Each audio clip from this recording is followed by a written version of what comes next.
Hi hello friends, welcome to Samori designer. இன்றைக்கி என்ன new ஸ்டிச்சுன்னு பார்த்தலாமா? வாங்க வீடியோக்குள்ளே போகலாம். இன்றைக்கி நம்ம பட்டர்ஃப்ளை ஸ்டிச்சு தான் பார்க்க போகிறோம். பட்டர்ஃப்ளை ஸ்டிச்சில் வந்து டைப் 1 தான் பார்க்க போகிறோம்.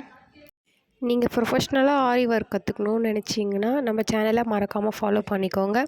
நான் போகிற வீடியோஸை டெய்லி பார்த்து நீங்கள் ப்ராக்டிஸ் பண்ணாலே கண்டிப்பாக உங்களால் ப்ரொஃபஷ்னலாக ஆரி ஒர்க் கற்றுக்க முடியும். வீடியோ ஸ்கிப் பண்ணாமல் பாருங்கள், அப்போ தான் நான் சொல்ல டிப்ஸ் அண்ட் உங்களுக்கு யூஸ்ஃபுல்லாக இருக்கும். வாங்க வீடியோக்குள்ளே போகலாம். இப்போ பட்டர்ஃப்ளை ஸ்டிச் எப்படி போகிறதுன்னு பார்த்தீங்கன்னா, ஃபஸ்ட்டு நான் போட்டிருக்க மாதிரி பாக்ஸ் ட்ரா பண்ணிவிட்டு நான் என்ன பண்ணுறேன்னா செயின் ஸ்டிச் கொடுத்து அவுட்லைன் கவர் பண்ணிக்கிறேன். இப்போ நீங்கள் லோடர் ஸ்டிச் எப்படி போடுவீங்களோ சேம் மெத்தட் அந்த மாதிரி தான். லோடர் ஸ்டிச் நம்ம எப்படி போடுவோம், ஃபஸ்ட்டு உள்ளேருந்து மேலே ஒரு லாக் கொடுத்துடும், செயின் போட்டு உள்ளே ஒரு லாக் வெளியே ஒரு லாக்குன்னு சொல்லிட்டு போடுவோம். இந்த மாதிரி தான் வந்து நம்ம லோடர் ஸ்டிச் போடுவோம். இந்த மாதிரி தான் நீங்களும் போடணும்.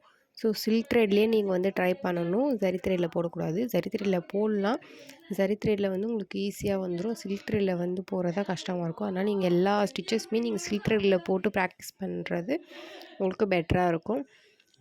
ஓகே, ஃபஸ்ட்டு நம்ம என்ன பண்ணணும்னா இந்த மாதிரி லோடர் ஸ்டிச் போட்டு உங்கள் ஃப்ரெண்ட்ஸ் அண்ட் ஃபேமிலியில் வந்து நிறைய பேர் ஆரி ஒர்க் கற்றுக்கணுன்னு ஆசைப்பட்ருப்பாங்க. பட் அவங்களால பே பண்ணி கற்றுக்க முடியாது. அவங்களுக்கு இந்த வீடியோ ஷேர் பண்ணுங்கள். இதில் நம்ம போகிற வீடியோ பார்த்தா கண்டிப்பாக அவங்களால வந்து ஆரி ஒர்க் வந்து ஈஸியாக கற்றுக்க முடியும். சரி, ஓகே. இப்போ நம்ம லோடர் ஸ்டிச் வந்து போட்டு முடிச்சாச்சு. இப்போ இது நீங்கள் என்ன பண்ணணுன்னா, இப்போ நான் பாருங்கள் ரெட் கலர் த்ரெட்டில் லோட் ஸ்டிச் போட்டு முடிச்சிட்டேன். இப்போ உங்களுக்கு நான் வந்து டிஃப்ரென்ஸ் தெரியணுன்றதுக்காக லாஸ்ட்டாக என் நாட் போட்டு கண்டிப்பாக முடிக்கணும். டிஃப்ரென்ஸ் தெரியணுன்றதுக்காக நான் க்ரீன் கலர் த்ரெட் எடுத்திருக்கேன். ஃபஸ்ட்டு நம்ம எடுக்கும் போது ஒரு குட்டி லாக் போட்டு தான் எப்பயுமே ஸ்டார்ட் பண்ணணும் எதுவாக இருந்தாலும்.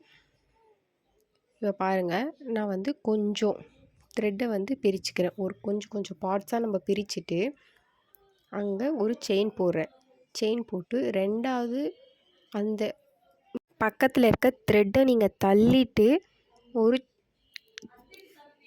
ஸ்டிச் போட்டுட்டு இப்போ நான் பாருங்கள் நான் ரெண்டாவது பீட்ஸ் வச்சு எப்படி போடணுன்றது அதுலேயும் நாங்கள் பீட்ஸ் போடலாம். இப்போ டிஃப்ரென்ஸ் தெரியணுன்றதுக்காக நாங்கள் பீட்ஸ் வச்சு நீங்கள் எப்படி போடுவேன்ட்டு தெரியலன்னா இந்த மாதிரி நீங்கள் வந்து பீட்ஸ் வச்சு போடலாம். இப்போ நான் ஒரு வந்து நார்மலாக ஸ்டிச் போடுறேன், நெக்ஸ்ட்டு வந்து பீட்ஸ் வச்சு போகிறேன். இப்போ அதே மாதிரி கொஞ்சம் பார்ட்ஸ் நீங்கள் பிரிச்சுட்டு உள்ளே தள்ளிட்டு நீங்கள் வந்து ஸ்டிச் போடணும். போட்டுட்டு மறுபடியும் அடுத்த பார்ட்ஸ் வரும்போது அதை வந்து நீங்கள் வந்து முன்னாடி தள்ளணும். ஐ மீன் பேக்கில் தள்ளிட்டு நீங்கள் ஸ்டிச் போடணும். இதுக்கு வந்து நம்ம எந்த லாக்குமே நம்ம போட போகிறது இல்லை, வெறும் ஸ்டிச்சஸ் மட்டும்தான் போட்டு வர போகிறோம். ஃபஸ்ட்டு நீங்கள் எடுக்கிறது உள்ளே தள்ளிட்டு ஒரு ஸ்டிச் போடணும்.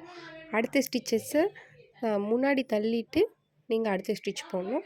இப்போ ஒரு இதுக்கும் நான் பீட் கொடுக்கறதால பாருங்கள், ஒரு ஸ்டிச் நார்மலாக போகிறேன், ஒன்றுத்துக்கு பீட் கொடுக்குறேன்.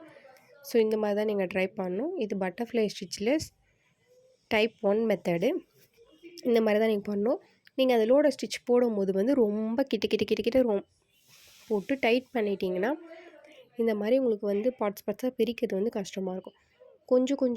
கொஞ்சம் லைட்டாக நீங்கள் வந்து கேப் விட்டு நீங்கள் போட்டிங்கன்னா உங்களுக்கு வந்து ஈஸியாக வரும். ஸோ ட்ரை பண்ணுங்கள். உங்களுக்கு புரியல கமெண்ட்ஸ் பண்ணுங்கள். தேங்க்ஸ் ஃபார் வாட்சிங்.